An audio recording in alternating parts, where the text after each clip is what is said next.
রাধে রাধে বন্ধুরা, জয় শ্রীকৃষ্ণা। এখন দেখছো 1 জানুয়ারিতে সকালটা কিভাবে শুরু করেছিলাম।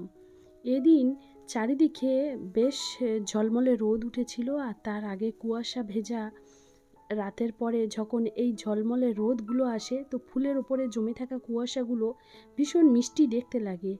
আর গ্রামের পরিবেশটা তো সম্পূর্ণই আলাদা হয়, ভীষণ মিষ্টি হয়। যে কোনো মানুষেরই মন ভালো করা এক সুন্দর পরিবেশ। 1 জানুয়ারিটা কিন্তু একটু অসুস্থতার মধ্যেই শুরু হয়েছিল, তবে কোনোভাবে আমরা আমাদের গোপাল সোনা রাই সোনাকে তাদের সেবা থেকে বঞ্চিত করতে চাই না। যতটা সম্ভব চেষ্টা করি এদের সেবা করার। এখন 2 গোপাল সোনা এবং রাইকে সিঙ্গা শুরু করব। স্নানও হয়ে গেছে। বাড়িতে যতটা বাংলা নববর্ষকে প্রাধান্য দেওয়া হয়ে থাকে, ঠিক ইংরেজি নববর্ষও কিন্তু কোনো অংশে পিছিয়ে নেই। তবে স্কুল লাইফ বা কলেজ লাইফের যে নববর্ষ মানে যে ধরনটা ছিল স্কুল লাইফের পরে, সেটা কিন্তু কোনো না কোনোভাবে একটু অন্যরকম হয়ে যায়। আর এখন আমি ছোট্ট রাধাকে তার জুয়েলারিগুলো পরিয়ে দিচ্ছি। আর এখানে গোল্ডেনের পরিবর্তে যদি সিলভারের দেয়া হতো তাহলে বোধহয় বেশ ভালো লাগতো। আর রাইকে তার হেয়ারটাও পরিয়ে দিয়েছি। অনেকেই জিজ্ঞেস করো যে হেয়ারটা কোথা থেকে নিয়েছো।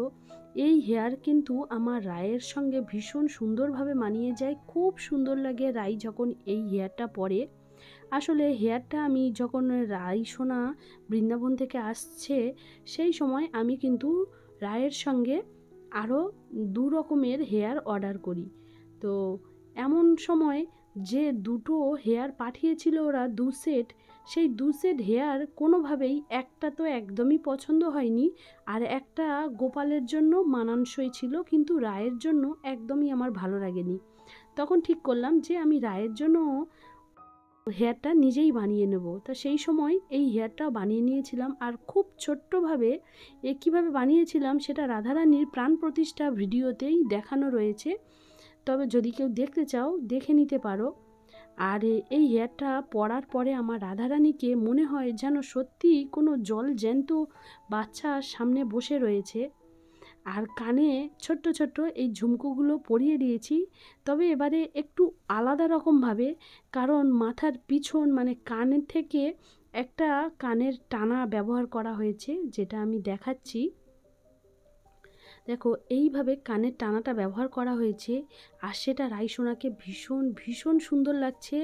মনে হচ্ছে যেন সত্যি মানে রাই কেউ আছে যার মধ্যে সত্যি প্রাণ রয়েছে, আর সে আমার সামনেই বসে রয়েছে। ভীষণ মিষ্টি লাগে রাইকে যখন সাজানো হয়, আর খুব সুন্দর মুহূর্ত, খুব সুন্দর অভিজ্ঞতা। আর অনেক দিন পরে রাইকে এই টায়রা দিয়েই সাজালাম। এটা আনা হয়েছিল আমার বড় রাধারানীর জন্য, তবে বড় রাধার জন্য এটা একটু ছোট্ট হয়ে যায়, তাই এটা দিয়ে কখনো রাইকেও সাজিয়ে নিই, আর ভীষণ মিষ্টি লাগে। আর ছোট্ট গোপালের জন্য এই যে মাথার চূড়ার মতন সেটাও বসানোর চেষ্টা করেছিলাম, বাট সেট করা যায়নি বলে আমি আর বসাইনি।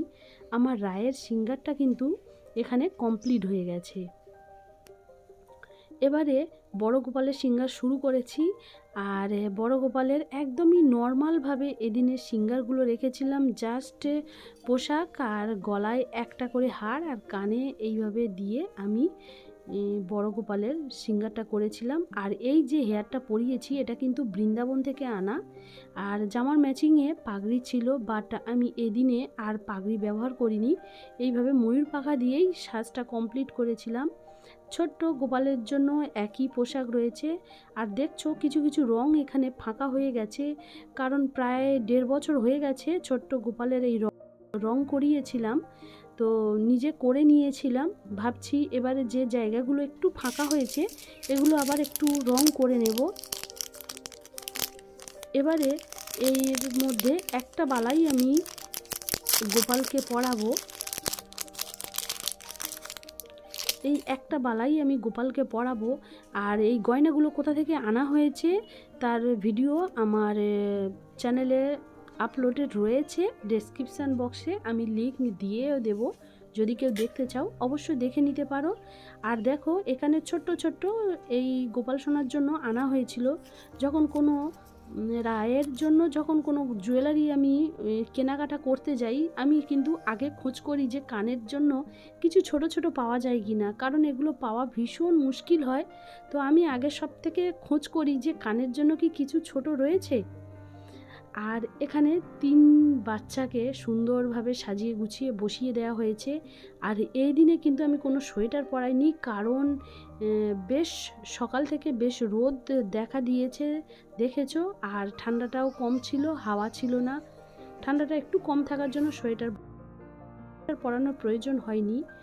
আর একটু চন্দন, শীতের সময় একটু চন্দন এড়িয়ে চলা ভালো, বাট গোপীচন্দন দিয়ে তাও আমি একটা করে টিকা দিলাম, কারণ গোপাল পুজো কৃষ্ণ পুজোয় চন্দন তুলসী পাতার ভীষণ প্রয়োজন পড়ে। আর শেষে সবার শেষে আমি এই চন্দনে একটুখানি তুলসী পাতায় চন্দন লাগিয়ে নিয়ে আমি গোপালের চরণের উদ্দেশ্যে নিবেদন করলাম। আর গাছে ফোটা কয়েকটা ফুল, যেগুলো আমি প্রভুদের জন্য রায়ের জন্য নিয়ে এসেছিলাম, সেগুলোও দিয়ে দিলাম। গাছে খুব বেশি এবছর ফুলের গাছ লাগানো হয়নি, তো গোপীচন্দনটা এজন্য ব্যবহার করা হয় যে গোপীচন্দনটা খুব সহজে সময় লাগে না, তৈরি হয়ে যায়। আর এরপরে চলছে দর্পণ সেবা, যেটা খুব দরকার দর্পণ সেবাটা। তো এইভাবে আমি একটু দর্পণ দেখিয়ে নিলাম।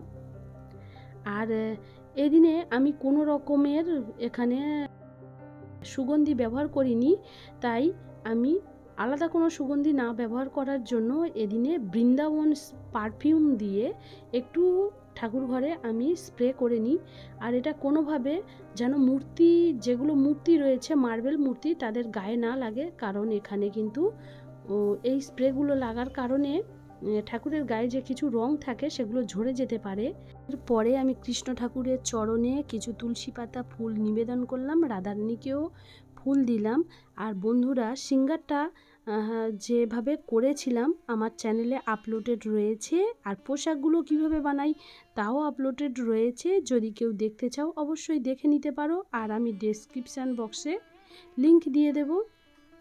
তো দেখলে যে আমি 2 গোপাল সোনা এবং রাইকে এদিনে কিভাবে সিঙ্গার করিয়েছিলাম আর কেমন দেখতে হয়েছিল।